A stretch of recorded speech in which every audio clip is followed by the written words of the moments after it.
think about our first house we bought down here. It was a 2,100 square feet. It was like 117 or something like that. And I'm like, that was back in 2000, I guess.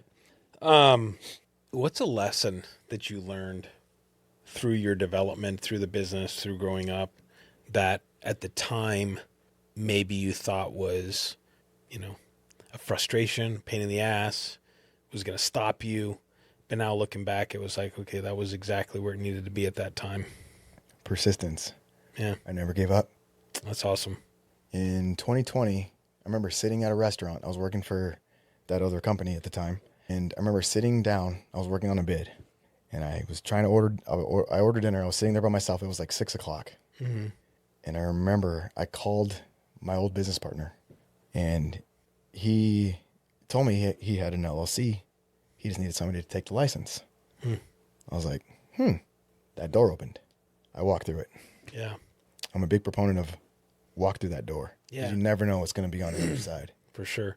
Talk to me about that, because you didn't start out as LJ Builders. No. So 2020, December 6th, 2020, it was 6 o'clock at night. I remember sitting at the restaurant.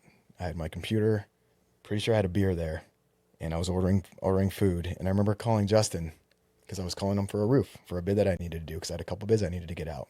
And I was like, I got to get these done before I go home. I was telling him how frustrated I was, because I think I just got paid that day, because it was Friday. And it was $265 after taxes. And I was like, how the heck am I going to make mortgage? Yeah. Because it was due, I think it was due the week after or whatever. And I was like, how the hell am I going to come home and tell Jessica this?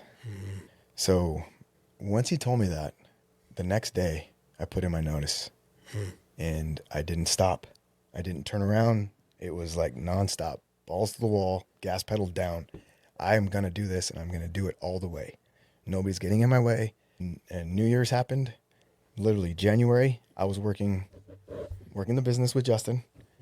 I was taking my ROC test and working in the afternoons every day until I passed. I passed that test before the end of the month in January. Wow. We were fully licensed in March, 90 days later.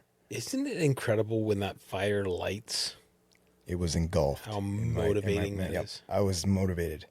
That was starting the business. I did the same thing. I mean, different circumstances, whatever. But when I finally, because I had always said, someday when I'm ready, someday, I'm going to do this, blah, blah, blah.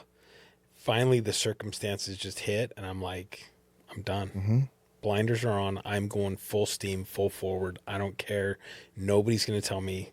And I'll bulldoze anybody that gets in my way. It was like, I remember getting up, being there at 7, going through all the courses until 10:30, 11, trying to answer my phone when I could, working the jobs in the afternoons, and then looking at my books at night, and just reading those books, just getting familiar with them, because there wasn't any turning back at that point. I had to pass, because I had goals. I wanted a KB1 license, and that's what I got. Wow. That's impressive. Do you use mostly subs, or do you have in-house guys? We sub it all out. Okay. So your paper. Okay. That's impressive, though. I mean, that's pretty freaking crazy.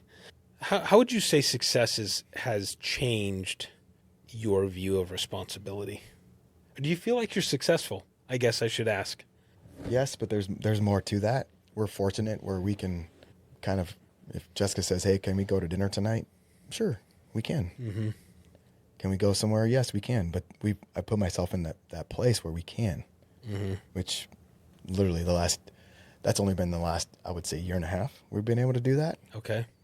Because prior to that, I'm a big proponent of pay the guys first, pay me last. I've never, ever given myself a bonus. Yeah.